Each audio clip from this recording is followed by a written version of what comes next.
What is good, y'all? It's your G Game, man. It's your boy SmooveGotGame back with another Detroit Tigers rebuild video, baby. And today we're gonna try to get up more of this season, man. You see, we're in the month of June already and having a great start to the season. 38-21, despite even some cold streaks from some guys that we were actually looking to lead the way. Matt Manning, Casey Mize, both of those guys are looking kind of cold, but we got a great month of June here set on tap. You know, we got a bunch of easy opponents coming through, which I'm glad about. I'm never going to, bat my eye over. Got the Yankees, who are pretty good. The Giants at 500. The Pirates, who are actually, as you can tell from the beginning, leading their league in the Central. So definitely some games to keep our eyes on. But first, I just want to take a look at the minor leagues. I know we haven't been doing much looks down here, but there's been guys doing great and performing well. Peyton Galvin here, in 29 and a third innings, he's only given up 3 earned runs, has a sub-1 whip and ERA. Definitely somebody that I think should be moved up to at least the AAA level. And Zach Bryant has been struggling up there with the 5.4 ERA. So definitely going to go ahead and just do a little swap here of the minor league system. Move Gavin, who is 27 years old, and we're always looking for bullpen help. And as you can see, the overall doesn't necessarily matter. You can have a good season without having a good overall. But speaking of good overalls, Leo Franco, 76 now, 21 years old, at the AAA level, has been doing great this season, although he's been hurt with the fractured forearm recently. In 8 games, he was 5-1, 2.29 ERA, and had 7 of 8 quality starts. This man was fantastic while he was up here, and I'm thinking about possibly maybe a September call-up already. As somebody who did the September call-up last time, Wilmer Flores, he has 7 quality starts, and he has 12 total starts, just as a reference. Same amount of quality starts and 4 less starts. Leo Franco is looking dominant down there at AAA. So we'll have to wait for him to come back from his injury and see what he could possibly do. Now, back to what we've got going on here. You can see we've been focusing on those runs for a big portion of the season. We're up to 278 now, which is 16th in all of baseball. And we're going to close out a ball game here with Jordan Romano on the mound. Against the Yankees, we're up 4-3. 1 out already in this 9th inning. And we're trying to go ahead and close this one out, get yet another victory, get a series win here against the Yankees as we chop this one on the ground over to Torres for easy out number 2.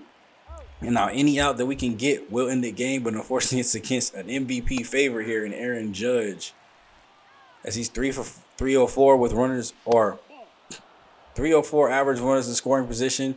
We definitely want to see if we can go ahead and get him down there. As I don't know if y'all saw that down there too, but see our young favorites, Jackson Jobe. That man coming out of the long relief role was a CY Young award winner. I don't know, we couldn't see that right. We might have to go check out that award race here a little bit later in the game. But as far as this one, at least we are able to come away with the victory as we go ahead and strike out Aaron Judge there. That's Jordan Romano, actually getting player of the game with his 18th save this season. So shout out to him. As Street School Ball gets the dub, going 6 1/3. So strong start by him this time around. For our bats, Vaughn and Riley Green both with 2-hit performances, as Torres goes 0 for, is the only 0 for of the day. But shout out to the offense with those 10 hits and those home runs to go ahead and get us that victory. We won game 1 5-4, keeping and extending that win streak a little bit for us as we get more home runs, this time from Morris Jones, Gonzalez, Green, and Jung. Matt Manning, 6 1/3, 3 earned. So I'm glad that he's finally having a little bit of a bounce back start. It's an okay one, a quality start at least, not a great start. And we're going to just send past this critical situation as we do beat the Yankees, sweep that series as well. And we just keep this winning streak going. We're now at 41 wins on the season as we go into the series against the Angels. So we're going to try to get a couple player lock games in here. They are 37-26, a very strong team in the West. And we're going to have to beat teams like them if we want another chance at the World Series title, but also to contend for this #1 seed in the American League. We're getting closer and closer to playoff time. I mean, we still have the draft ahead of us, and then we could fully focus on the playoffs. But you got to start thinking about seeding positioning, because if that's 40 wins already, the division is going to become easier and easier to go ahead and run away with. So we need guys like Casey Mize to lower that ERA, lower that whip, and start pitching like even better pitches, even though he's in the 5 spot. So, I mean, this is exactly what you expect from it. You don't expect one of your starters to at least have around the 4, but at least keep it low. And this time we're going to play a lot Jace Jung, who we did put back in the starting lineup as Keith Clemens got injured for, the 2nd time this season. And we need him to come in and make some spot starts here. So we're going to see if he can keep his spot in the starting lineup this time around, are we going to go back to Keith? As popped that one foul. We jump forward here as he's got a 2-1 count. He's got 5 home runs, which makes me want to keep him in here. The average is low, but he's showing some power, showing some RBIs, and showing good development as that's a line drive right to the Shortstop. A little bit of unlucky baseball that time around, but I mean, if you perfectly time it up, eventually it's going to be a base hit. So just keep doing your thing against one of the best pitchers in the game here, Funami, here with the Angels, as he grounds his second at bat right over the second base. So 2 middle field outs here to start out his ball game, and then pops one sky high to center field. So it's not looking too good for him as the right fielder takes this on an 0-for-3 day.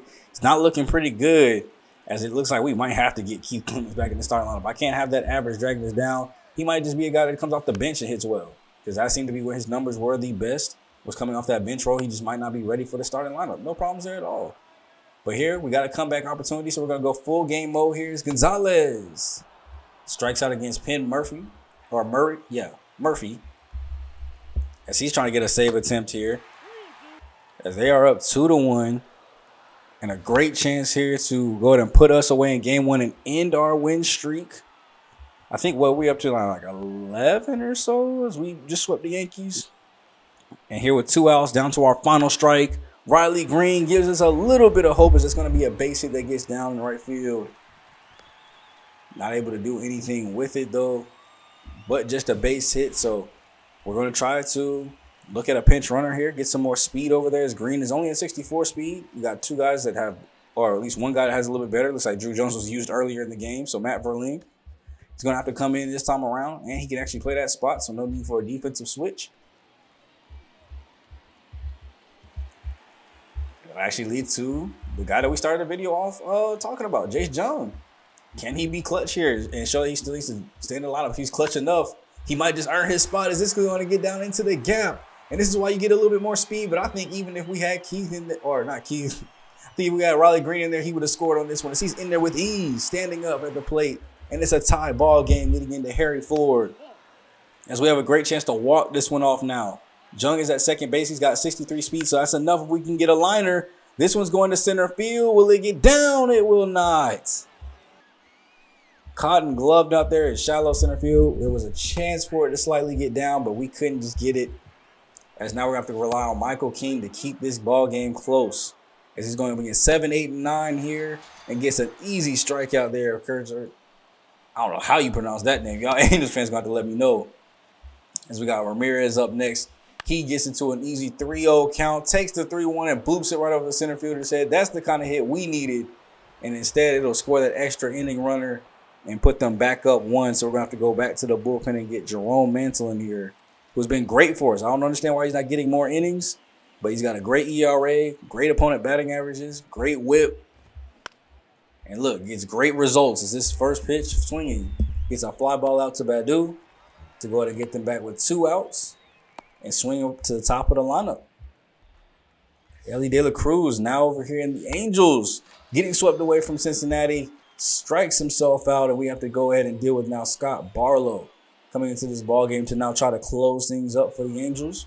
We've got Harry Ford up there at second base, so a lot of speed. So why not try to lay down a bunt as this is going down the third base line? The throw with the bare hand is not going to be in time. That's why you get a Morris Jones with some speed. And then Akil Badu commits a cardinal sin and pops out with 2 outs. Over 300 average this season. If he was just able to be clutch, that would have been great. No Vladimir Guerrero, because it looks like we went with Drew Jones to pinch run for him. So we do have Spencer Torkelson, who after a steal attempt gets intentionally walked as if he's a threat with that 209 average. And it'll leave things up to Gleyber Torres, who I'd actually be more afraid to face than Spencer Torkelson. 1-2 from Barlow here. Gets the inside slider and gets him to pop it up. The infield flower will be in effect. And just like that, now any out will work. So you see the infield back up. They don't need to be in anymore. And it's going to come down to Fernando Gonzalez. 0 for 3 on the day. Gets a 4-seamer up by his chest and lines it to the glove of the right fielder. Catching that in on a warning track, was not able to stop it. Had a great opportunity there to possibly break this one really wide open. All we needed was 2 to come across, and Morris Jones' speed at second base was more than enough. Could not get the base hit that we needed, though, to go ahead and score them across, because if it was a roller up the middle, we were probably going to try to go 2 and just win the ball game now. But after a game like that, where Michael King once again let it slip through our hands, I'm looking for a trade here. And the Rays offered us Garrett Clevinger, but I also want Andres Boonens. Munoz. He's got better stats than Clevenger. He's younger. It would be an even age for age trade. They didn't want to do it, so we go ahead and offer up a prospect to them too as well, out in the outfield, to go ahead and just settle things up when we have plenty of outfield talent. A lot of guys out there with A potential, so I wasn't afraid to give up a prospect in that situation to hopefully get the bullpen better. And I'm just hoping that that'll be the case to lead us to this playoff race. As you can look down below, they have us at a 99-63 prediction, which would be the #1 seed just over the Astros at 98 wins, if we could actually pull that off. And we would actually end up being the 1 seed with that type of prediction. Now, I'm hoping to hopefully get through 100 wins if we can. But it's going to be start first with the bullpen and then trying to figure out this shortstop situation, as it's Keith Clemens' turn to try to win back his job. Playing good defense, a little unlucky there on the first at bat, but the second one ends up being a ball in the gap. That'll get down and slow roll his way up against the wall. So 1 run's going to come in. We're going to try to push for third to bring the second run in. The throw's going to come into third base and not be in time. It's a 2 RBI game-tying triple for Keith Clemens, already showing his speed, his defense, and his clutch hitting ability. As we have a 3-3 tie here in the bottom of the 6th.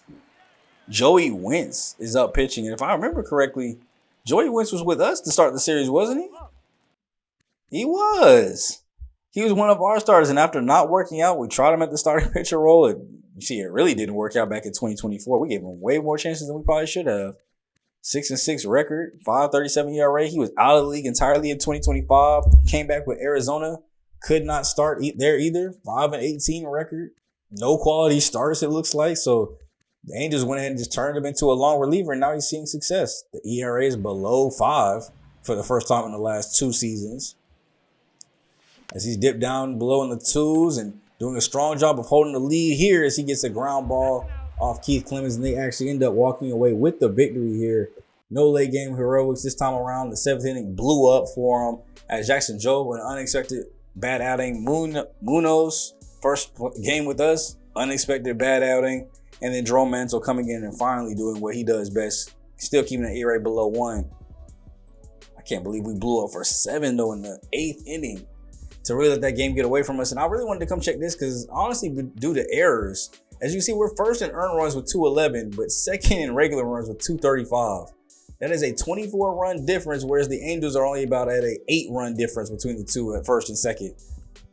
I don't know how we do it, but we managed to somehow get worse defensively. And honestly, it's all because of bringing in Andrew Vaughn. It has hurt the defense a lot, although the offense, I feel like, has seen a little bit more of a success boost. It has hurt our defense a lot, and then we go through just a rough stretch of games here as we're on a 5-game, 6-game losing streak after going through the Angels and Giants, as the Giants go to 500 now after our losing streak. Patrick Sandoval, bad start here with giving up 5 runs. Despite us having 11 hits as a team, we weren't able to put it together. And then the next day out, Casey Mize gave up 2, but Jordan Romano blows another save there late in the game where he could have won it. Gave up 2 runs, only getting 1 out. And that leads us into our first ever scouting video of the season. We got a couple guys that we're looking at here. You see Steven Dunbar. Looks like he could be a decent prospect. Got good contact stats versus right and left. Good vision and a better defender. Brett Thomas here, a lot of speed and okay contact and defense too as well. And that's honestly what we've been kind of seeing throughout this. Nobody has like really high level talents in the positions that I'm looking at least. At second, shortstop, so the middle infield, outfield, and relief pitching. A lot of what we're looking for is depth at those spots so that we have guys in the minors that could be coming up to take those spots eventually in the future, depending on how long the series goes, or at least set up the farm system to be good. And a lot of those AAA double teams to get some good games. We got Howard Ludwig here, great potential. Looked like he had some good potential on his stats, so we might want to learn more information about him. As well as just kind of going through the MLB ranking list and trying to find guys around that 30 to 36 range that we could potentially end up getting. And I found Ernest Durante too as well at center field. He looks like somebody we could easily pick up. And then just an eye at some of the relief pitchers that we've been looking at. We've looked in the Central, the West, International, and we've just been looking for different relievers that we could pick up late in the draft. So guys that with our in-round picks, 3, 4, 5, 6, that we can end up picking up at those spots. I mean, we got some good second basemen here, worth mentioning. Some good shortstops. Martin Sereno is a very good one. 107 on the MLB board, 36 on ours. Great speed, good contact, average defense. And it looks like a potential that could be around a B, most likely. We got him fully scouted. He's only 18 years old, so plenty of room for him to grow and develop. There's guys like Salvador Diaz. He looks like he could be a strong candidate here. Great contact, especially versus lefties, and it could come in being that way, as you see the blue there on the present. Great vision, great speed, great 99 defensive potential. Now, he's only 65 of the way scouted, but that could be somebody that we keep our eyes on. Isaiah Sexton, 82 to 92 on his potential. Not much on his hitting ratings, though, so he's definitely going to be just a defender and speed guy. As we kind of just quickly go through a couple of these other guys, we got Bernardo Valentine, Pedro Baez, Juan Aguilar. These are a lot of defensive-minded guys, not a lot of offense here at the shortstop position for whatever reason. Well, I should say second base position in general. And then with our outfielders, we haven't found too many good, solid prospects out here either. I mean, there's Brett Thomas, who we just went over a second ago. Like I said, good speed, average contact and defense. But nobody's really wowing you with those blue and green hitting numbers as much as I would love to see in a draft where I'm looking for them blue and green on the hitting stats. Even though our defense looks like it needs the most amount of work over everything. Got guys like Rich Cox, Michael Chavez. They have some okay hitting and mostly just good at one particular area. But once again, defensive focus, defensive minded. And that leads us into the next two series here against Colorado and Seattle. As we're able to go ahead and take the first two, as Keith Clemens gets hurt again. So as soon as I put him back in the starting lineup, he gets hurt yet again to be taken right out. But at least we go ahead and pull off a 3-game win streak against Colorado, sweeping them. And then we have a chance here against Seattle, a team that we've traded with before, Harry Ford's old team. We got rid of our guys there. I think Jordan Romano came from here too as well. So, it's a little bit of a revenge save here as he goes and gets the strikeout there to end the ball game and get us a 3-2 victory. So shout out to him for that one. His 22nd save of the year. We got to check and see where he is as far as league leaders. So I feel like that's pretty good for first half. We're not even at the All-Star break yet, so maybe a future All-Star for us if we can keep it up and stop blowing saves. A lot of twofers here. Morris, Akil, Riley, Harry, all getting 2 hits this game. And Fernando Gonzalez's 7th home run. Is Vladimir Guerrero gets RBI number 54 already on the young season. 6 innings or 1 earned run for Patrick Sandoval. Great relief work. Finally, Andres and Pete both shutting the door, holding it down. And we're able to win a close game for once. No errors either. And we actually win back-to-back scores by the same thing, 3-2. And it actually pushes us over a 7-2 victory here with Jesus Luzardo going 7-1 now on the season, 3.21 ERA. And it leads us to a series here with the Pirates, who, like I said earlier, and they still are. You can see we're 47-27, leading the American League Central by 7.5 games. Best overall record in the AL by 1 game. And we're about to go up against the Pirates, who are 49-26. Or no, that's the Padres, who are 49-26. The Pirates are 41-33, as they have the National League Central crown by 2.5 games over the Brewers and Reds. So a quick battle of the Centrals, and what's going to be so special about it? Jackson Jobe, who is now second in Cy Young voting at 13-2, 2.73 ERA, low on his strikeouts, getting beat out right now by Carlos Rondon, who we saw earlier in the video, but my man has not started a game yet this season. Only started 4 last year too as well, and has made great strides not only his overall in his play, but to be second in Cy Young and not even start a game, I feel like it's a very impressive feat, very impressive accomplishment if he's able to fully pull it off. But the only way we're going to know if he's going to be able to do it is by letting this man get a couple starts in. So we're going to switch him out with Matt Manning, who has been struggling since starting out the year strong, and he's going to take on the Pittsburgh Pirates. So a really good team in his first ever start too as well, going for win number 14 on the season. As we jump in here to a game at Comerica. Are we at Comerica Park for this one?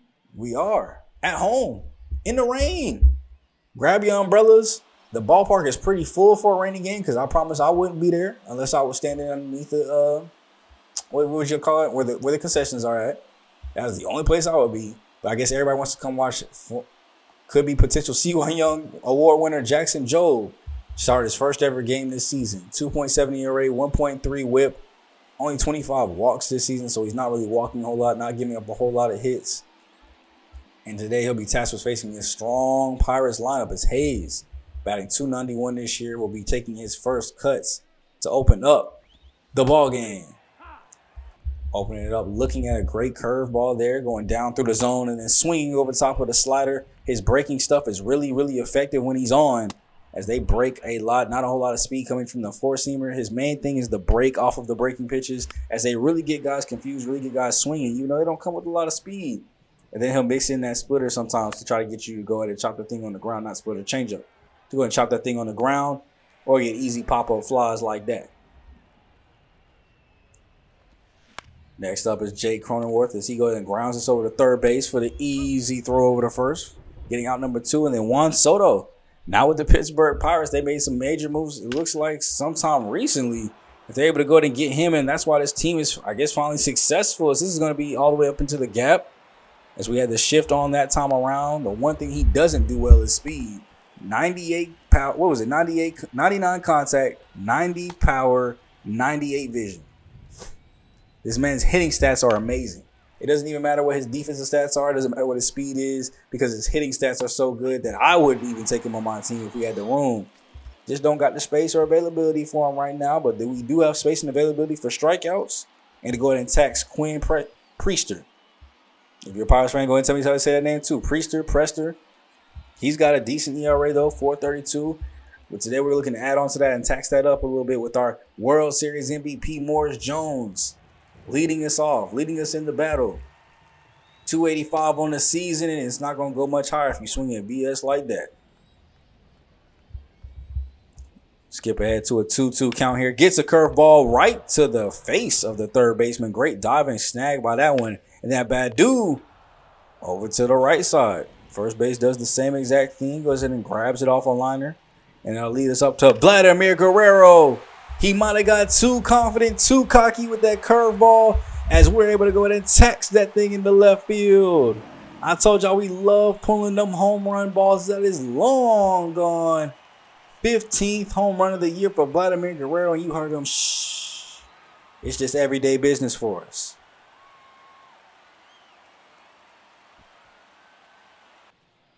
And next up will be Gleyber Torres trying to take on the 2-out rally challenge here. Keep this offense going. Get us off to a hot start. Just couldn't break it past the infield there with that changeup. That would have been a great first base hit. To sneak that one through like that would have really been back-breaking. But now we've got to hold this lead if we can. And Jorge Polanco is trying not to let that happen. As with no outs, he lines this one into the gap for an easy leadoff double. And now back-to-back sac flies could bring this man around if they got the offense for it. Garcia swinging through the four-seamer here.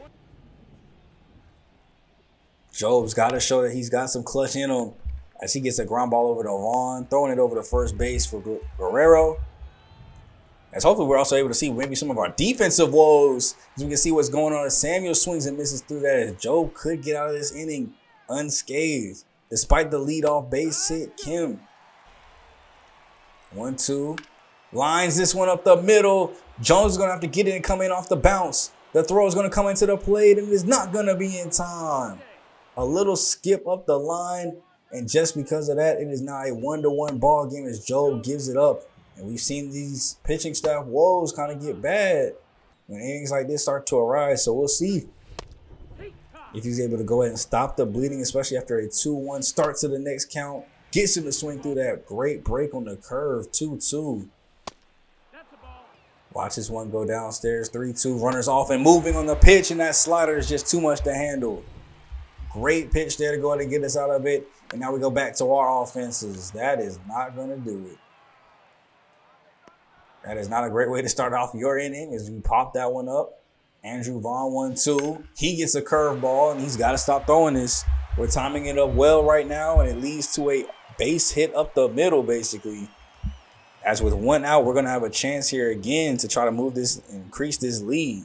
As Riley Green will come up. First pitch he sees is one upstairs. That'll be taken to the seats. 0-1 for him in his first at bat. Sees that curveball low. We'll just chop it into the dirt. 0-2. And there you go, being patient. Watching that one go outside. Gets another curveball, and there it is. Another base hit. I think all of our hits have come off that curve. As the home run was from it, the base hit is from it. The up the middle base hit is from it. And then Keith Clemens here in the bottom of the second with 1 out. And he goes out there and walks his way over to first base. So it'll be bases loaded now.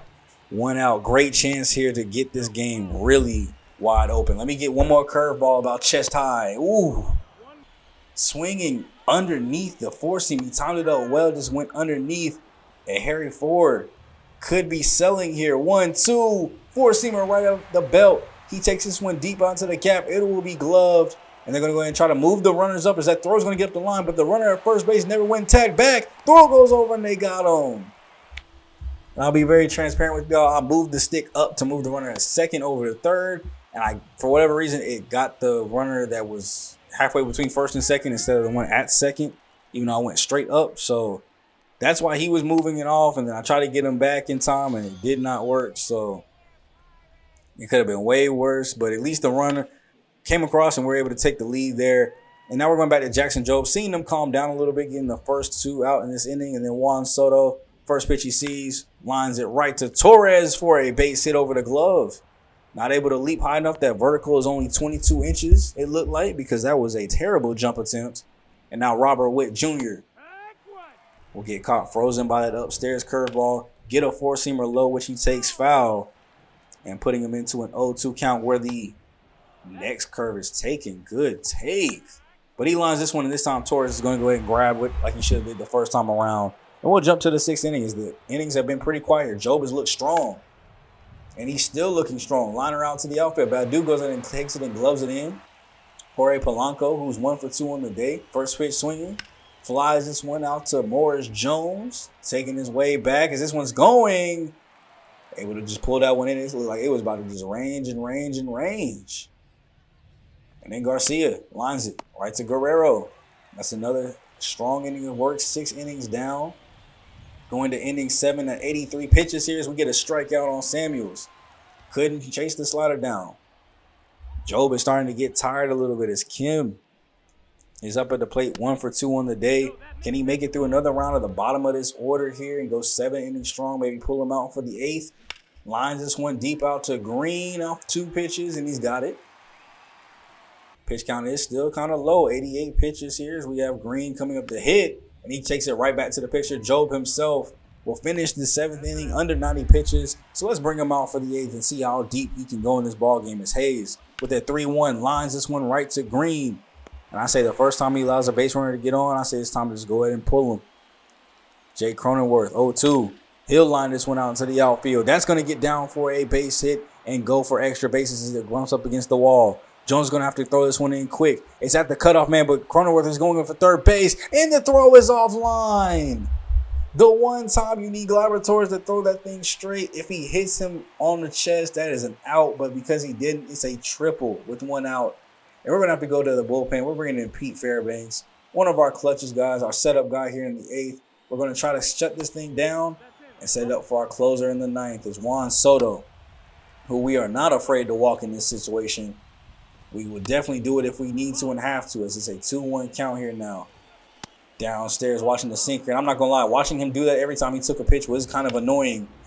Every time he took a pitch in his ball, he did a little squat down thing like he was taunting you. And it was so annoying that I was just finally like, go ahead and take your base then, man. At least it sets up a double play here for Bobby Witt Jr.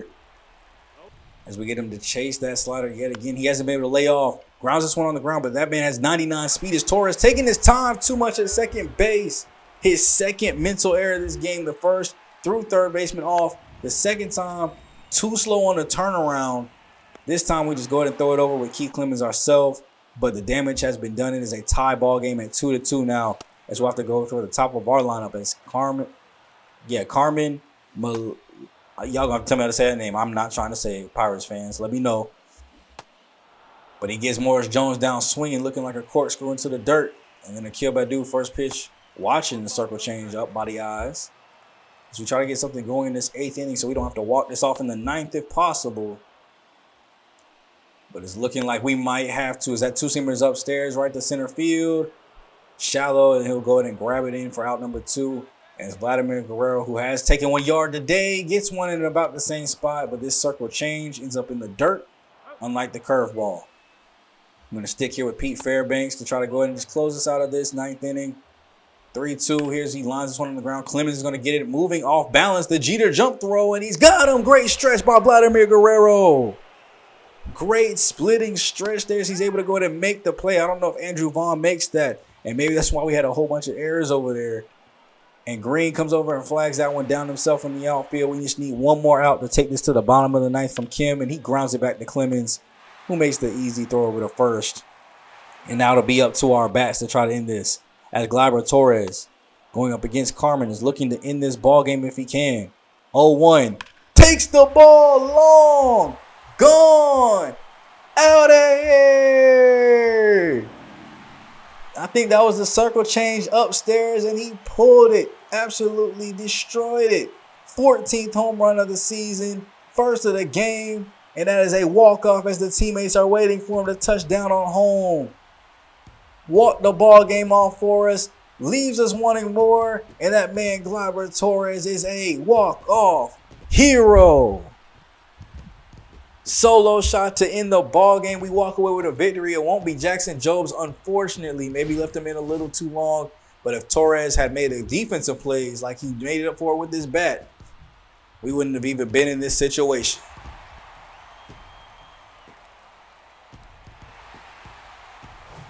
Again, shout out to my boy Gleyber Torres, man, with the walk-off homer. Pete Fairbanks ends up picking up the dub there with his inning and 2/3 of work.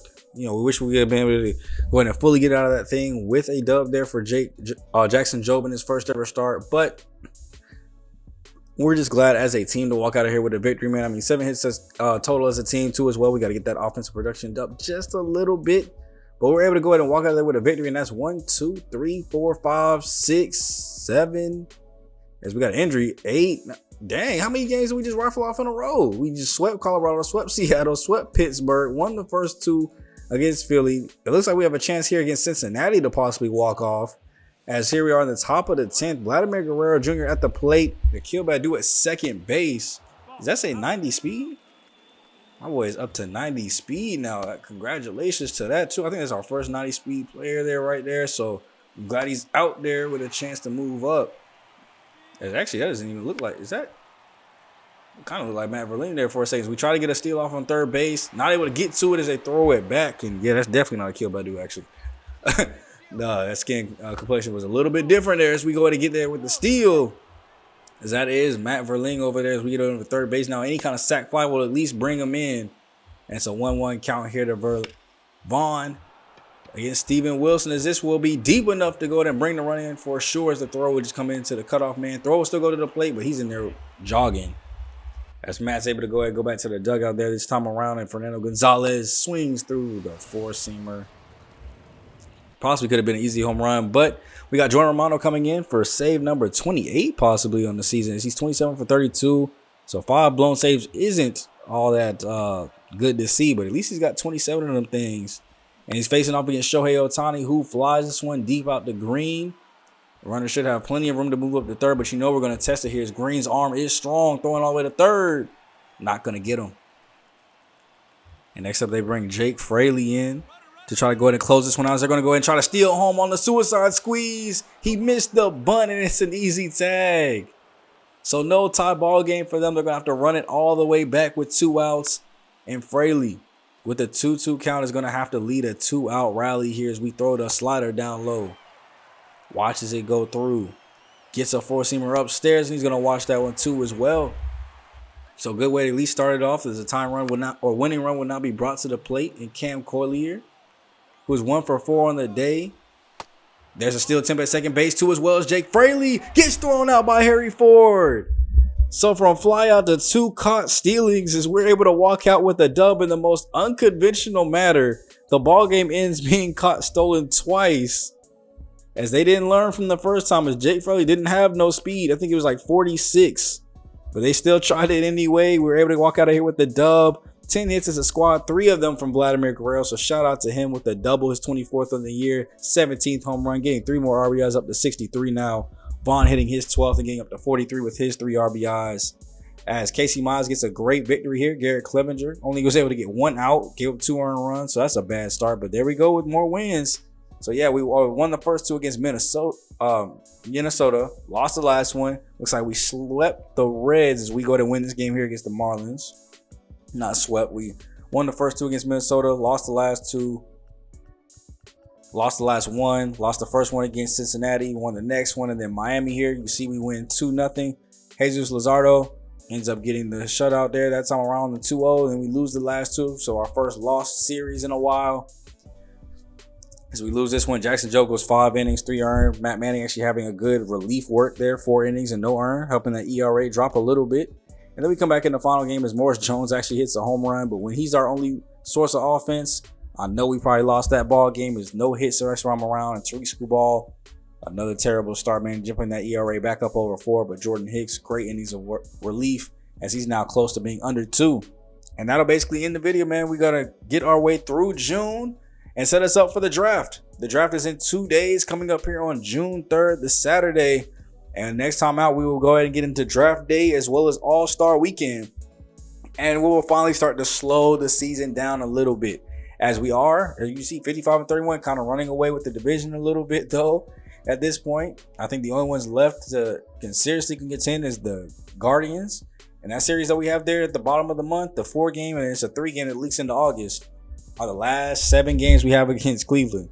So we will slow it down and it'll become about A, clinching the division, B, September call-ups, C, what seeding we're going to get in the postseason. Because I think it's fair to say at 55-31, unless we face a major downfall, the postseason is well within our grasp. And it's going to be about if we're going to be the 1, 2, or 3 seed. I think the division, although we haven't wrapped it up numerically, I think that is already in our grasp too as well. But we can shut that down next time around. So next video, we might get to Cleveland. We might not, because Houston also is a big opponent for us too as well. As far as seeding goes, this is the number 1 seed.